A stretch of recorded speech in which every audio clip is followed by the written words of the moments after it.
마태복음 12장 33절부터 35절까지입니다. 네, 우리 함께 한 목소리로 읽겠습니다. 나무도 좋고 열매도 좋다 하든지 나무도 좋지 않고 열매도 좋지 않다 하든지 하라. 그 열매로 나무를 아느니라. 독사의 자식들아, 너희는 악하니 어떻게 선한 말을 알 수 있느냐? 이는 마음에 가득한 것을 입으로 말함이라. 선한 사람은 그 쌓은 선에서 선한 것을 내고 악한 사람은 그 쌓은 악에서 악한 것을 내느니라. 아멘.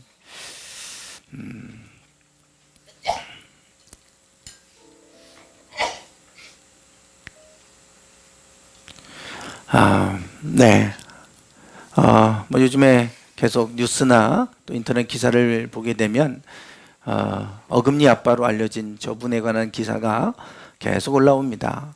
그래서 처음에는 좀 읽다가 나중에는 읽고 싶지 않아서 읽지를 않게 됐는데요.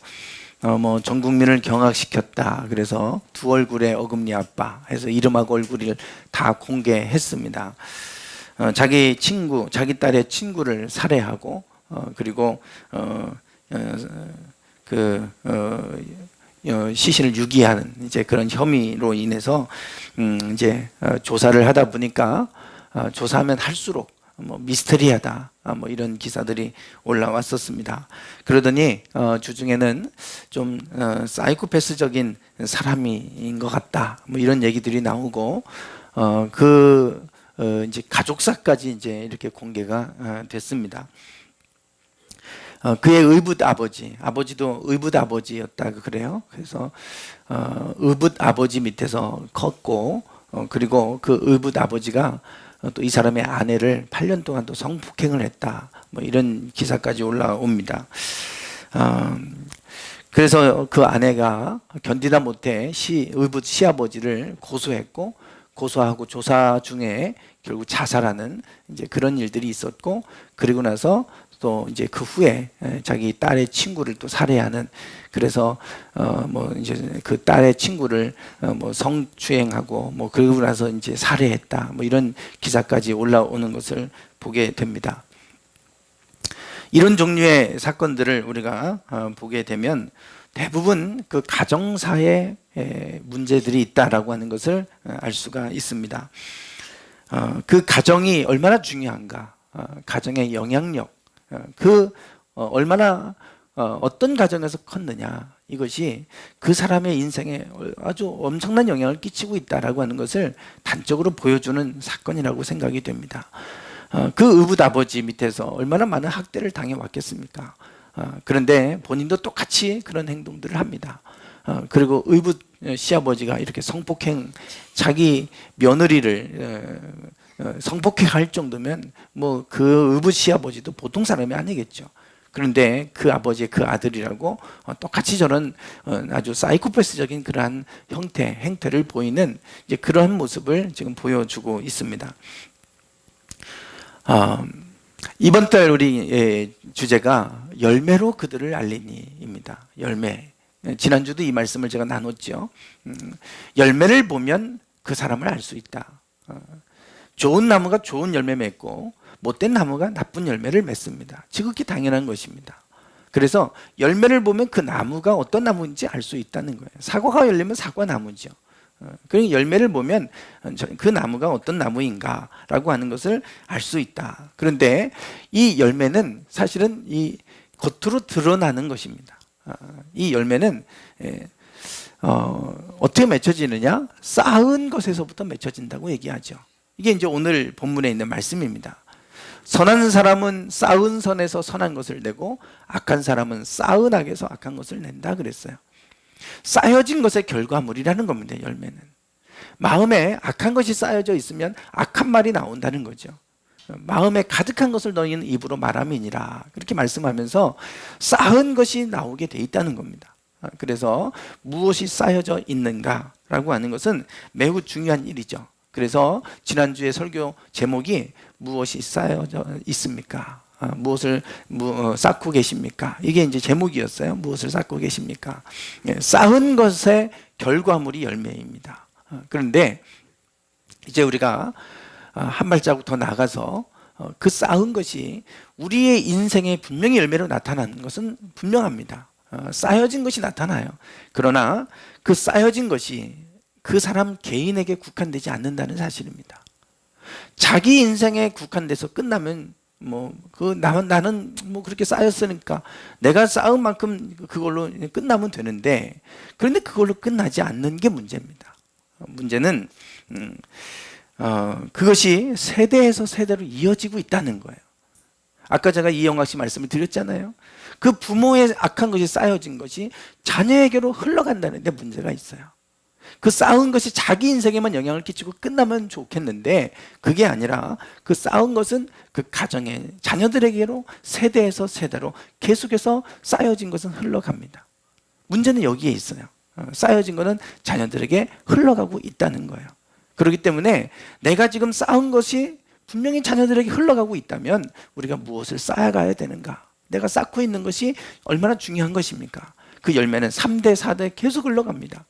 그렇기 때문에 오늘 우리가 무엇이 흘러가고 있느냐, 쌓여진 게 흘러가는 거예요. 그래서 세대에서 세대로 흘러가고 있다라고 하는 사실입니다.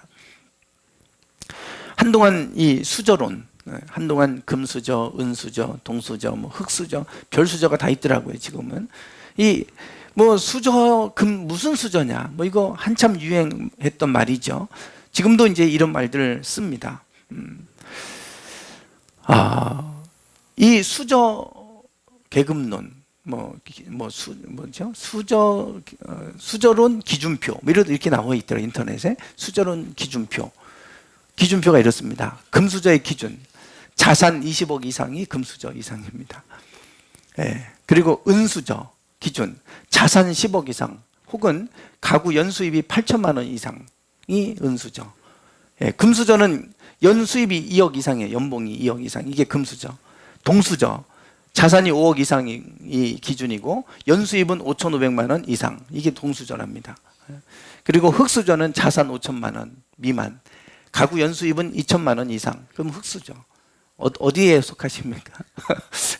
네.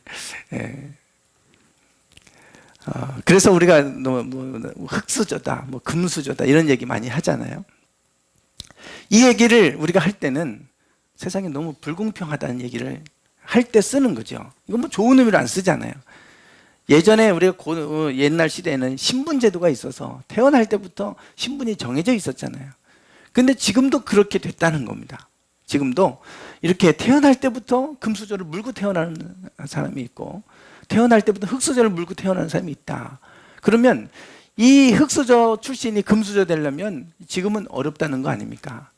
개천에서 용나는 시대는 지나갔다, 이런 얘기 하죠. 너무 세상이 불공평하다, 그 얘기할 때 이 수저에 관한 얘기를 합니다. 그래서 이걸 그림으로 나타내면요 이렇습니다. 출발점에서 출발을 하는데 흑수저는 지금 여기 있어요. 이 흑수저예요. 그래서 부모님을 이렇게 태우고 술에 태우고 출발하는 거예요. 근데 여기는 부모가 차에다가 이 아이를 태우고 출발합니다. 거꾸로 됐잖아요. 그러니까 이게 출발점부터 지금 다르다는 거예요. 그러니까 똑같이 출발하는 것 같지만 전혀 경쟁이 안 되고 차원이 다르잖아요. 그래서 세상에 너무 불공평하다는 걸 지금 보여주는 지금 그림입니다. 그리고 이제 그게 우리 수저론으로 지금 이렇게 표현되고 있는 거죠. 이 세상이 너무 불공평하고 태어날 때부터 이렇게 이미 그 사람이 태어날 때부터 인생이 결정돼 있다라고 한다면 얼마나 이게 우리가 받아들이기 힘든 사실입니까? 그런데 현실은 또 그렇잖아요. 그래서 이제 불공평한 부분들을 우리가 불공평한 세상을 살고 있다. 그래서 분노와 불만을 표출하는 사람들이 많이 있어요. 그런데 이 수저론, 이 금수저, 은수저, 이 수저론을 우리가 불공평하다고 생각하는 것들이 생각을 바꾸게 하는 책이 나와서 한때 화제가 된 책이 있습니다. 이거예요. 능력주의는 허구다 라는 제목의 책입니다. 능력주의는 허구다.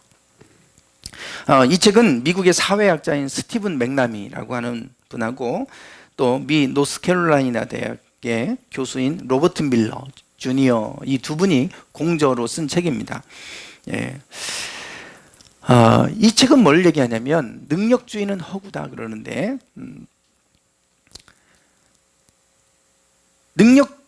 우리 인생의 요인에는 능력적인 요인이 있고 비능력적 요인이 있다는 거예요. 두 가지 요인이 있다는 겁니다. 근데 우리는 열심히 하면, 내가 열심히 실력을 갈고 연마하면 그러면 성공할 수 있다 얘기하지만 허구라는 거예요. 그게 능력적인 요인보다 비능력적 요인이 훨씬 더 그 사람의 성공에 영향을 끼친다 이 얘기입니다. 그건 뭐냐면 우리가 교육의 기회가 불평등하잖아요. 가정 환경에 따라 교육의 질이 달라지잖아요. 그러니 뭐 다를 수밖에 없겠죠.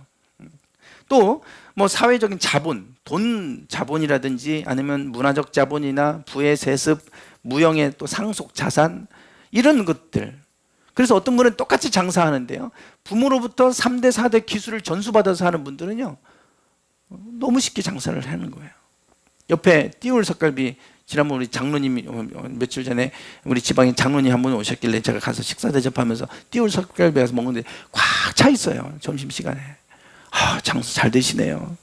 그것도 다 그 가족들이 이렇게 한 거 아니에요. 누가 시작했는지 모르겠지만 그 비법을 나름대로 받아가지고 이름값 하고 해서 하니까 그냥 막 사람들이 몰려와서 잘 돼요. 그러니까 외제차 타고 다니시고 뭐 사장님 뭐 그러세요. 그러니까 그런 분들은 똑같이 장사를 똑같이 시작하지만 차원이 출발이 다르잖아요. 그런 능력적 요인보다 비능력적 요인이 성공에 훨씬 더 큰 영향을 끼치고 있더라. 그러니 능력주의, 열심히 일하고 열심히 준비하고 실력을 갈고 닦으면 성공한다. 그 허구라는 얘기예요. 그러면서 이 책에서 무슨 얘기를 했냐면, 이 옆에 그림 보세요. 지금 스타트의 출발점이 다 다르잖아요. 출발점이 다 다르죠. 이거는 뭐냐면 인생은 이렇게 능력적인 것 말고 비능력적 요인에 의해서 출발점이 다르다고 하는 게 현실이고, 또 이게 잘못된 거냐? 잘못된 게 아니라는 거예요. 왜? 인생은 릴레이 경주와 같은 거다. 그런 얘기를 합니다. 릴레이 경주. 네, 릴레이 경주. 이제 다음 주 우리가 체육대회를 하면 릴레이 경주를 할지 모르겠지만 대개 체육대회 마지막 꽃은 이제 릴레이 경주 아닙니까? 릴레이 경주를 하는데 보세요. 처음에는 똑같은 출발선에서 시작합니다. 처음에는. 근데 한 바퀴 돌고 나면 그 다음부터는 똑같은 출발점은 같지만 벌써 여긴 기다리고 여긴 달리고 있잖아요. 다르다는 거예요. 즉 우리의 인생은 지금 똑같은 출발점에서 처음은 시작했지만 부모가 먼저 열심히 이렇게 해가지고 쌓아놨으면 거기서부터 출발하고, 또 여기서 더 많이 나가 있으면 또 거기서부터 다음 세대는 출발하고 한다는 겁니다. 세대와 세대와의 경쟁이라는 거예요. 개인과 개인의 경쟁이 아니라 세대와 세대의 경쟁이다. 그러니 이거를 우리가 불공평하다고 말할 수 없다는 겁니다. 릴레이 경주에서 한 바퀴 돌고 나서 또 다시 이 사람들끼리 또 땡 해서 또 달리고 이런 거 아니잖아요. 이어 달리기잖아요. 그래서 우리 인생은 이어 달리기와 같은 것이다. 그 얘기입니다. 그러니까 부모가 쌓아놓은 것이 자녀에게 또 그대로 흘러가서 전수돼서 거기서부터 시작하는 거니까 이것을 우리가 잘못됐다고 말할 수 없다는 것이죠. 그래서 능력주의는 허구라고 얘기하면서 이 세대와 세대에서 세대로 흘러가는 이것을 우리가 간과하고 개인과 개인의 불공평함을 얘기하면 안 된다는 거예요. 이 책의 저자들은 그 부분을 지금 얘기하고 있습니다. 지금까지 인류의 역사 가운데서 출발점을 이렇게 해서 쌓여지니까 세상이 불공평해지잖아요. 점점점 격차가 벌어지잖아요.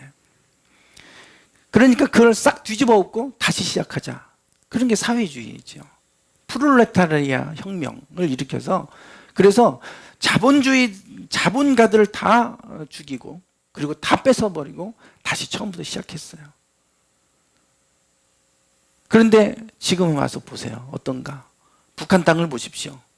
역시 거기도 출신이 중요합니다. 어떤 출신이냐? 빨치산 출신이냐? 그런 사람들은요, 그냥 자손들도 그냥 막 다 올라가 있어요. 일반 사람들이 그 안에 못 들어갑니다. 그리고 거기서 그 출생에 의해서 그들이 이미 결정돼 버려요. 그들이 그렇게 사회적인 평등을 얘기했던 그 사회가 또 시간 가니까 또 벌어져 있어요. 이것이 우리의 사회고 이것이 우리의 삶의 모습이라는 겁니다. 그러니까 한 사람 한 사람 불공평을 얘기할 것이 아니라 세대와 세대로 이어지는 것으로 봐야 된다라고 하는 것이 능력주의는 허구다라고 하는 책에서 이야기하는 부분입니다. 우리 둘째 아이가 이제 또 내년이면 고등학교 들어갑니다. 중학교를 이제 졸업하고 고등학교를 가요. 그러면 뭐 중학교 때 가서 고등학교 가면 고등학교 때부터 다시 처음부터 시작하는 거 아니에요. 중학교 때부터 쌓아놓은 것에서부터 시작하는 거예요. 그러니까 고등학교 때 가면 출발점이 다 다르죠. 그거 우리가 부정할 수 없어요. 이거 불공평하다. 다시 처음부터 다시 시작하자. 그리고 더하기 빼기부터 다시 할 수는 없잖아요. 계속 쌓아진 것에 이어서 연속으로 이어지는 것이기 때문에 개인과 개인도 세대와 세대로 봐야 된다. 그 얘기를 하고 있는 것입니다. 오늘 성경 본문이 그걸 말씀해요. 쌓은 선에서 선한 것을 내고 쌓은 악에서 악한 것을 내느니라. 악한 것이 쌓이면 악한 게 흘러가고, 그래서 가정으로 세대에서 세대로 쌓여진 것이 흘러가게 되어져 있다는 거예요. 무시할 수 없습니다. 제가 신학교 들어갔더니 거기서 어떤 얘기를 하냐면 신라시대에 그 성골 제도가 있잖아요. 진골, 성골, 그리고 육두품, 오두품, 그래서 골하고 품자 해서 골품 제도라고 부르죠. 근데 성골, 진골, 그 다음에 이제 육두품에서 6, 5, 4까지는 귀족이고 1에서 3까지는 평민이에요. 그렇게 이제 그 골품 제도가 돼 있습니다. 그러면 이제 신학교에 딱 갔더니 목회자 자녀들은 성골이에요. 그리고 목회자의 사위는 진골이래요. 나머지는 이제 별 볼일 없는 거예요. 그래서 저 성골이야, 저 진골이야, 뭐 이렇게 얘기를 하는데요. 그만큼 이제 출발점이 다르다는 걸 얘기하는 거예요. 그러니까 목회자 자녀들은 또 나름대로 목사님 아들이고, 그러니까 뭐 거기서 우리는 아무것도 없고 맨 땅에 헤딩을 해야 된다 그러면서 성골, 진골 뭐 이런 것 얘기를 했었어요. 흑수저가 나오기 전부터 성골, 진골 얘기를 하고 막 이랬었습니다. 근데 그 부정할 수 없어요. 왜냐하면 세대에서 세대로 흘러갑니다. 흘러가는 거예요. 부모가 믿음 안에서 기도하고 쌓아놓은 것이 자녀에게 흘러가요. 그거를 뭘 물려줘서가 아니라 그냥 자연스럽게 흘러가서 그걸 어떻게 합니까? 그건 부정할 수 없는 거잖아요. 주변에서 그래요. 강 목사하고 우리는 출발이 달라. 강 목사는 부모님이 목회를 했기 때문에 거기서 잘하고 그분들이 기도하고 하나님 안에 쌓아놓은 게 있잖아. 그 강 목사는 거기서 그냥 가만히 있어도 거둬지는 게 있고, 우리는 우리가 다 스스로 해야 되고, 우리가 1세대이기 때문에 우리는 많은 영적 전쟁을 해야 되고 영적 공격도 많고 얼마나 힘든지 몰라. 근데 강 목사는 그렇지 않잖아. 출발이 달라. 이런 얘기를 합니다. 그 달라요, 진짜. 그럼 뭐 어떻게 하겠어요? 이미 부모 세대가, 저희 아버지도 그 과정을 거치셨어요. 얼마나 힘든 과정을 거치셨는지, 그 1세대는 재산 문제나 이런 것들 얼마나 많은 어려움을 겪습니까? 그러나 그 다음 세대는 그런 어려움 없이 그냥 가잖아요. 그 1세대가 힘든 거예요. 그러니까 1세대를 거친 사람은 다음 세대는 또 쉽게 출발점이 더 높은 자원에서 시작을 하는 거 아닙니까? 그러나 1세대는 힘들어요. 그러니까 세대에서 세대로 흘러가는 거예요. 쌓아진 것이 자녀들에게로 흘러가고 있다면 오늘 우리 가정 안에서 무엇이 쌓여져서 무엇이 흘러가고 있는가? 우리가 한번 돌아볼 일이죠. 자, 여기 성경에 보시면 창세기 4장에 라멕에 관한 얘기가 나옵니다. 라멕. 우리가 지난주 구약 핵심 가정에서 성경 공부하면서 함께 나눴던 그런 말씀이기도 한데요. 같이 한번 읽어보시겠습니다. 시작.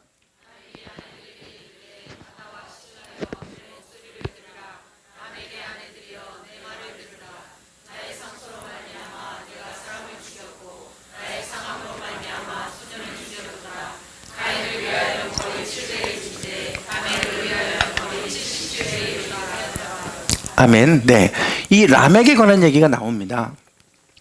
그런데 4장에 보면 가인과 아벨의 제사 얘기가 나와요. 가인의 제사는 하나님께 받아들여지지 않았고 아벨의 제사는 받아주셨어요. 그러니까 이제 가인이 시기하고 화가 나서 아벨을 쳐서 죽입니다. 이제 그 사건이 나와요. 그래서 아담이 그 아벨을 대신해서 또 다른 아들을 낳았는데 그게 셋입니다.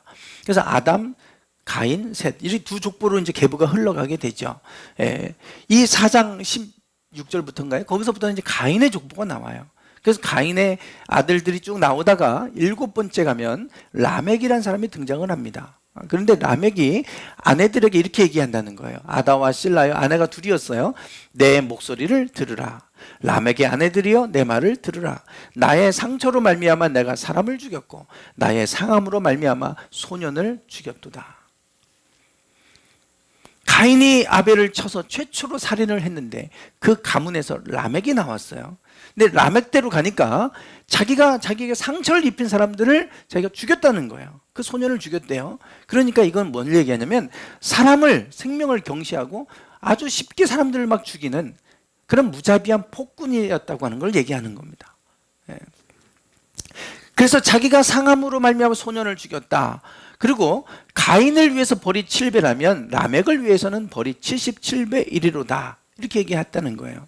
그러니까 가인을 위해서 벌이 7배라면 라멕을 위해서는 벌이 77배일 것이로다라고 하는 말을 할 정도로 포악한 사람이었다는 겁니다. 가인이 예배가 무너지고 나서 최초의 살인자가 됐었는데요. 그 가문에서 라멕이 나오는 거예요. 그냥 나오지 않습니다.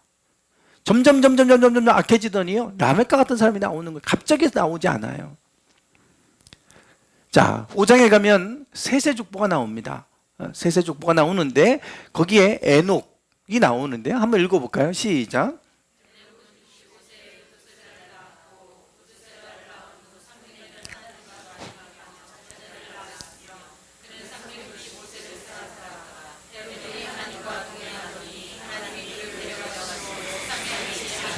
네, 에녹은 무드셀라를 낳은 후에 300년을 하나님과 동행했다 그랬어요.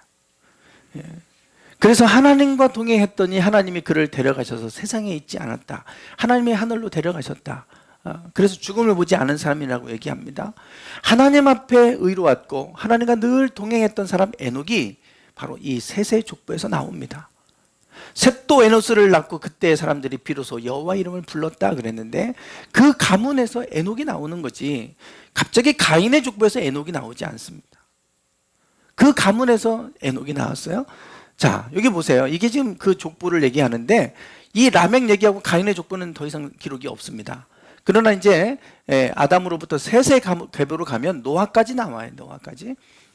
지금 우리가 지금 두 사람을 봤는데 이 가인의 족보에서는 라멕이고요. 셋의 족보에서는 에녹을 지금 봤어요.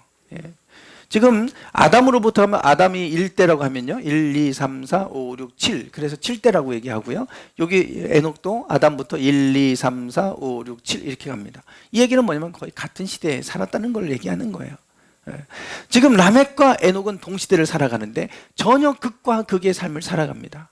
하나는 포악해서 수많은 사람들을 그냥 쉽게 아무것도 아닌 일로 사람을 죽이는 이제 그러한 일을 했다면 에녹은 하나님과 동행했고 세상을 향해서 하나님의 구원을 외쳤던 이제 그런 삶을 살아가게 되죠.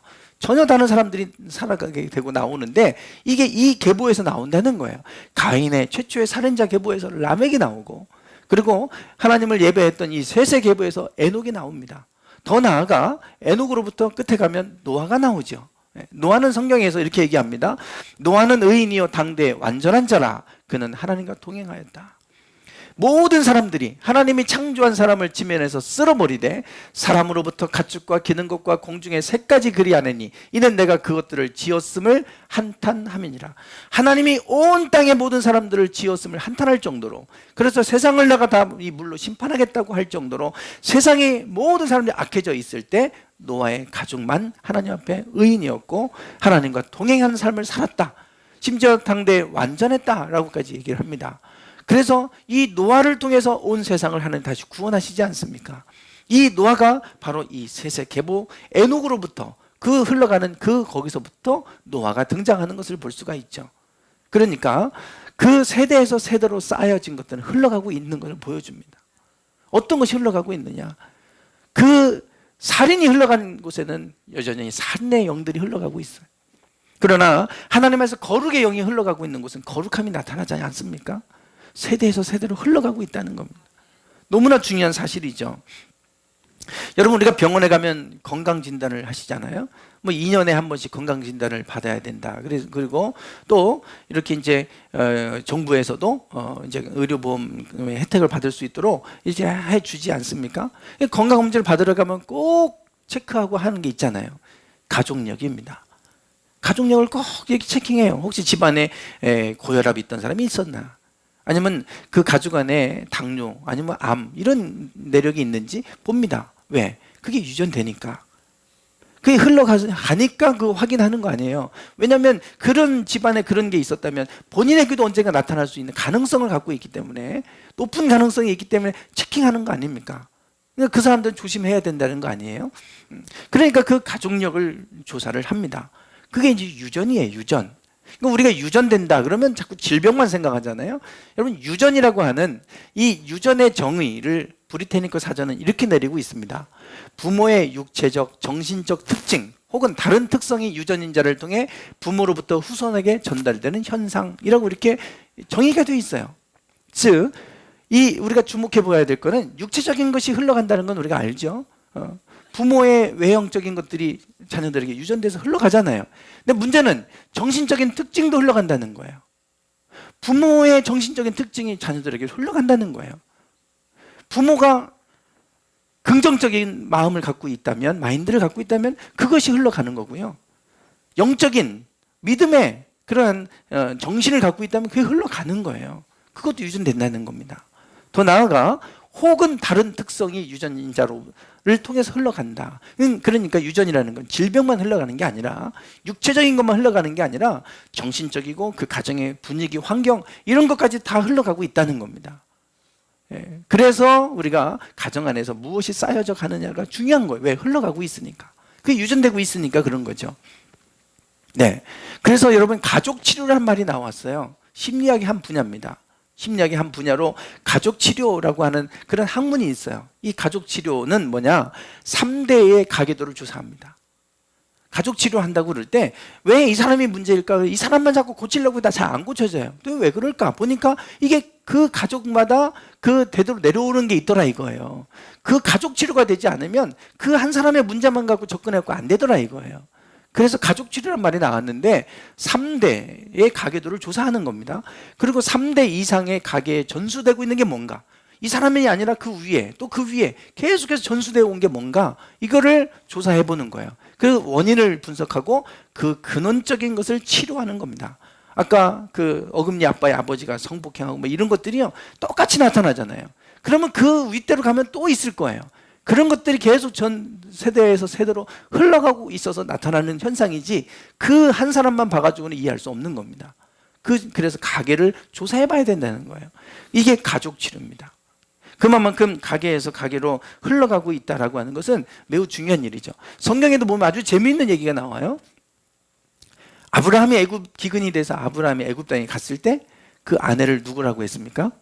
나의 누이라고 해라. 너무 아름다워서 그러면 당신이 아내를 뺏어가기 위해서, 내 아내니까 당신을 뺏어가기 위해서 나를 죽이고 당신을 뺏어가면 안 되니까 차라리 누이라고 해라. 그럼 뺏겨도 자기는 안 죽으니까. 이렇게 거짓말을 한 거예요. 그래서 나의 누이라고 해라. 사실은 혈통적으로도 연결돼 있으니까 이제 맞는 얘기라고 하는 분도 있지만, 지금 자기 아내를 자기가 살기 위해서 아내를 누이라고 하고 결국 바로에게 이제 결국 그 아내가 이제 넘겨지지 않습니까? 물론 하나님이 개입하셨죠. 이 거짓말을 했단 말이에요. 근데 이 거짓말을 또 한 번 해요, 아브라함이. 이제 여기는 어디냐면 그랄 땅, 지금 블레셋, 그 가자지구 있는 그곳입니다. 거기에 가갖고도 똑같이 아내 사라를 자기 누이라 하였으므로, 두 번 다 그렇게 하는 거예요. 두 번 다 하나님 개입을 하셔서 이제 막아주시지만 그런 거짓말을 했어요. 그런데 똑같이 이삭 때 가니까 이삭도 기근이 와서 그랄 땅에 갔는데 거기 가갖고 또 자기 아내를 누구라고 해요? 누이라고 그럽니다. 성경에 똑같이 그래요. 아버지가 한 것을 똑같이 아들이 하고 있는 거예요. 그 행태를. 참 신기한 거예요. 그러니까 우리 아버지 어떻게 저럴 수 있어? 엄마를 누이라고 속이고 엄마 자기 생명을 구하겠다고 엄마를 그렇게, 자기도 똑같이 그럽니다. 이게 문제예요. 이게 가족 안에 흘러가는 것들입니다. 그래서 부모가 내가 그렇게 싫어 보였던 것이 본인도 똑같이 하게 돼 있어요. 내가 좋아서 하는 게 아니라 나도 모르게 그게 세대에서 세대로 흘러가고 있는 것이, 쌓여진 것이 이제 흘러가게 되는 것이죠. 오늘 성경은 우리에게 쌓은 것에 대해서 얘기합니다. 무엇이 쌓여져 있느냐? 쌓은 것이 선한 것이면 선한 것이 흘러갑니다. 여러분 가정 안에 어떤 것이 쌓여져 있어요? 악한 것이 쌓여져 있다면 여러분 때 그걸 끊으셔야 돼요. 그걸 여러분 자녀들에게 똑같이 흘려보내시면 안 되잖아요. 그 끊기가 얼마나 어려운지 몰라요. 그래서 1세대들이 신앙생활 하는 게 어려운 일입니다. 영적으로 잘못된 것이 흘러가고 있는데 그거를 우리가 그리스도의 보혈로 깨끗게 하고 정결케 해서 거룩한 것들이 흘러가게 해야 되니까 그 일대가 힘든 거예요. 끊고 나면 이제부터는 자녀들에게 선한 것들이 흘러가기 시작할 거 아니에요. 그 다음부터는 쉬워지는 겁니다. 그러나 그 시대, 그 중간에 껴있는 분들은 어려운 거예요. 참 어렵죠. 우리 지난번에 성역 공부를 하는데 그 권사님이 그런 얘기를 하세요. 이 노아 시대 홍수 심판이 오니까 그때가 어땠냐면 하나님의 아들들이 사람의 딸들의 아름다움을 보고 아내를 삼았다. 그러고 나서 생각하고 계획하는 게 항상 악해졌다. 그래서 이 하나님의 아들들과 사람의 딸들은 뭐냐? 그럴 때 이게 셋의 족보고 가인의 족보를 얘기하는 거다. 그래서 서로 막 섞여서 결혼해서 결국은 세상이 악해졌다. 이 얘기를 이제 우리가 지난주에 구약 핵심 과정에서 했습니다. 다 끝나고 나서 한 권사님이 그런 얘기를 하세요. 이제 본인의 딸은 믿음이 좋은 좀 형제를 만나서 이렇게 결혼했으면 좋겠다고 하나님 앞에 간절히 기도했대요. 믿음이 좋은 사람 만나게 해달라고. 그랬더니 너무 믿음이 좋은 사람 전도사님을 만나게 했다는 거예요. 그래서 그 교회 전도사님하고 지금 교제하고 결혼을 앞두고 있다고 그런 얘기를 하세요. 그러면서 이제 그 여자 권사님이 얘기하니까 남편 권사님이 당신이 기도해서 그렇게 됐구나. 그러면서 이제 당신이 그렇게 기도해서 이렇게 된 거라고 이제 하면서 처음에는 그걸 못 받아들였다는 거예요. 딸을 전도사한테 보낸다고 하는 게 받아들여지지가 않더래요. 그러면서 얘기를 해요. 그런데 이제 여자 권사님이 그런 얘기를 합니다.